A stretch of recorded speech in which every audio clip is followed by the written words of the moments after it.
Bonjour à tous, Dimitri, CryptoParadise.consulting, ravi de vous retrouver pour cette vidéo et sur ce point que nous allons faire sur Celsius. Quoi de neuf chez Celsius depuis une quinzaine de jours?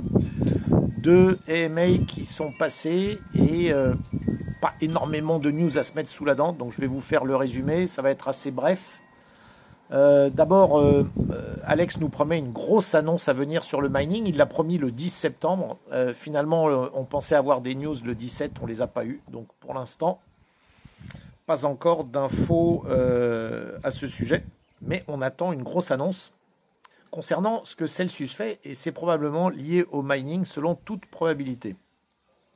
Un petit mot sur l'Ukraine, qui est quand même le pays d'où Alex Mashinsky est originaire à la base, puisqu'il est arrivé d'Ukraine lorsqu'il était tout petit, à l'âge de 10 ans, je crois. Ensuite, il est passé par la case Israël avant d'aller aux États-Unis. Eh bien, l'Ukraine légalise le Bitcoin, un pays de plus. Donc, on a sur ce sujet, je crois, pas mal de pays qui, les uns après les autres, sont en train d'y passer. Après l'exemple finalement donné par le Salvador, dont beaucoup se sont moqués. Le Salvador, on le sait, un pays qui est un pays pauvre, qui est un pays où il y avait une forte criminalité, mais où l'adoption du Bitcoin va se faire et maintenant est devenue une monnaie légale dans le pays. Beaucoup d'autres pays souhaitent suivre cet exemple, notamment en Amérique centrale, puisque j'ai vu qu'on avait le Panama, on avait le Paraguay, on avait l'Uruguay. Beaucoup de pays semblent vouloir aller sur ces traces-là, et maintenant on a l'Ukraine en Europe, donc voilà, je pense qu'on voit arriver tous ces pays dans un mouvement qui semble même s'accélérer et aller plus vite qu'on aurait pu l'imaginer. Donc voilà, bien sûr, il en a dit quelques mots. Coinbase va se mettre à vouloir, enfin souhaite verser des intérêts. Vous le savez, ça a fait un peu la une la semaine dernière. Coinbase qui souhaite faire un petit peu comme Celsius, verser des intérêts aux déposants. Comme le dit Alex, alors bien sûr, ils le font mal, ils ne le font pas en respectant toutes les lois que Celsius ne cesse de dire qu'ils respectent, et qu'ils font d'ailleurs, qu'ils respectent, je dirais, scrupuleusement, État par État, pays par pays. Coinbase souhaite le faire, et vous voyez, ils se sont pris, je crois, les foudres de la SEC qui voient ça d'un assez mauvais œil. Ensuite, Alex s'est moqué de FTX. Vous savez, FTX, c'est cette plateforme très très en vogue qui d'ailleurs, on voit venir, si vous voulez, on a d'un côté Binance qui se fait complètement taper sur les doigts par tous les régulateurs possibles et imaginables, Angleterre, États-Unis et même d'autres. De l'autre côté, on a FTX, un acteur américain qui, lui, a le vent en poupe. FTX qui paye et qui dépense des fortunes en publicité pour faire venir des nouveaux déposants chez eux. Alors Alex en dit une chose très juste, c'est que lorsque vous avez des sociétés qui payent des fortunes à des stars ou dans les pubs, c'est assez étonnant parce que ça veut dire que finalement ce qu'ils gagnent va plutôt dans leur marketing, alors que Celsius, c'est vrai, clairement a une priorité de verser ce qu'ils gagnent à leurs déposants. Ça, je crois qu'il n'y a aucun doute là-dessus. Celsius se base plutôt sur sa communauté pour communiquer et ne verse aucune somme à aucune célébrité d'aucune sorte. On a voulu vous faire croire que c'est le Salvador, en adoptant le Bitcoin, qui a fait chuter le Bitcoin la semaine dernière. Bien sûr, c'est pas du tout le cas. On a eu d'autres news qui peuvent expliquer, mais vous le savez, le Bitcoin est quelque chose de très volatile. Je ne reviendrai pas sur ce sujet. Les hausses et les baisses du Bitcoin sont des sujets de discussion inépuisables et qui, je crois, n'ont pas grand intérêt.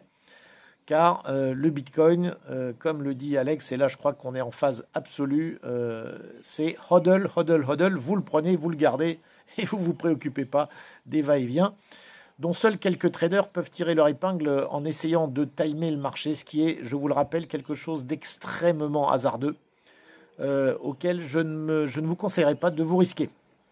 Le AMA suivant, celui de vendredi dernier, a eu lieu depuis Las Vegas. On a eu droit à finalement l'épouse d'Alex qui a quasiment présenté cette AMA.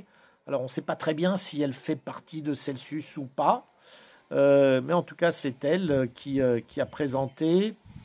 Euh, alors, il y a eu une info intéressante, c'est que nous avions, je ne sais plus comment elle s'appelle, celle qui travaille chez Celsius et qui s'occupe des partenariats. Donc l'objectif au niveau partenariat, c'est d'avoir d'ici la fin de l'année environ 10% des assets, des revenus de Celsius qui viennent des partenariats. Aujourd'hui, on est aux alentours de 5, donc on est à peu près à la moitié.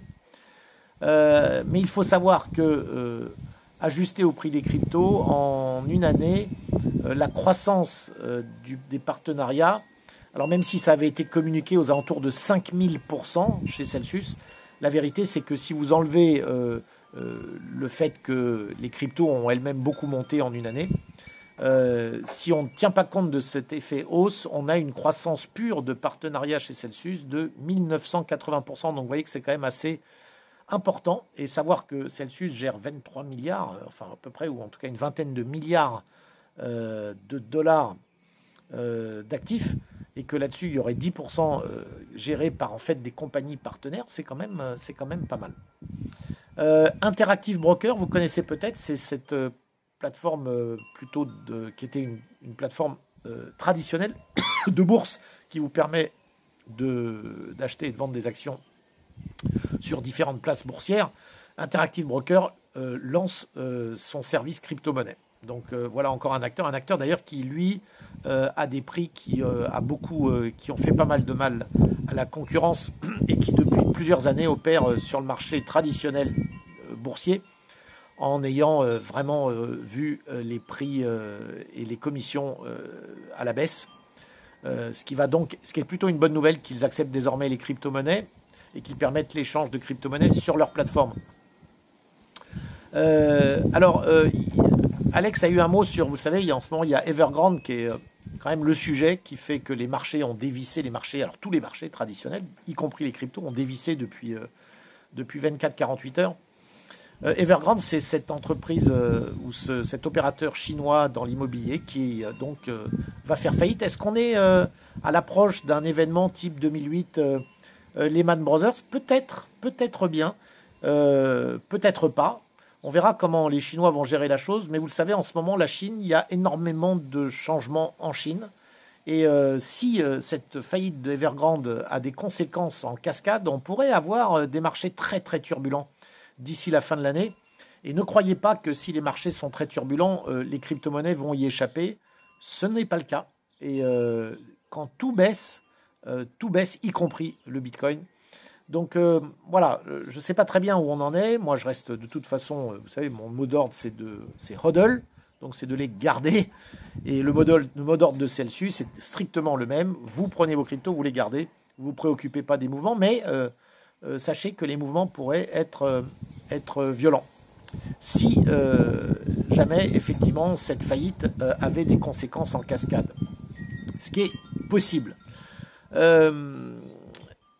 Ce qui m'amène au dernier point qui est le swap. Vous savez, cette fonctionnalité que nous attendons tous chez Celsius. Le swap est a priori quasi prêt à être lancé sur la plateforme pour tout le monde. Donc je crois qu'il a été fait énormément mention de ce qui se fait. C'est en phase bêta dans quelques États et je crois que j'ai assisté à des démonstrations. Ça fonctionne vraiment bien. C'est zéro frais, c'est quelques secondes. Vous avez des fenêtres qui se rafraîchissent à la seconde, toutes les 2 secondes, pour vous donner les prix les plus précis et les plus proches du marché. Et tout ça sans frais. Alors ça va vous permettre, évidemment, si vous êtes un Celsian comme moi, de faire des arbitrages de temps en temps. Pourquoi pas, si vous avez l'impression qu'il faut sortir à des moments cruciaux, sortir de vos cryptos, basculer en stablecoin, ou bien sûr, pour ceux qui ont, je sais, des problématiques pour acheter ou vendre des sels. Alors là, du coup, ça va devenir évidemment très très simple. Donc nous attendons. Nous ne pouvons toujours qu'attendre que cette fonctionnalité soit réellement déployée sur cette plateforme. Mais cela ne saurait tarder, je dirais, dans les jours, voire semaines qui viennent. Mais vous le savez, les annonces chez Celsius se font toujours avant que l'on voit les faits se réaliser sous nos yeux ébahis et des évolutions de cette plateforme. On attend celle-là, je crois, avec une très grande impatience. Voilà ce que je pouvais vous dire aujourd'hui. Je terminerai en vous disant que je serai, comme vous le savez certainement, à Dubaï pour la Blockchain Week. J'y serai du 7 au 15 octobre. Donc si parmi vous, il y en a qui seront présents, n'hésitez pas à me contacter. Vous pouvez me contacter avec les commentaires sous la chaîne, sous cette vidéo. Bien sûr, sur mon site internet, à la page contact, cryptoparadise.consulting. En attendant, mettez un pouce à ces vidéos, abonnez-vous, vous connaissez la musique, et je vous dis à très bientôt.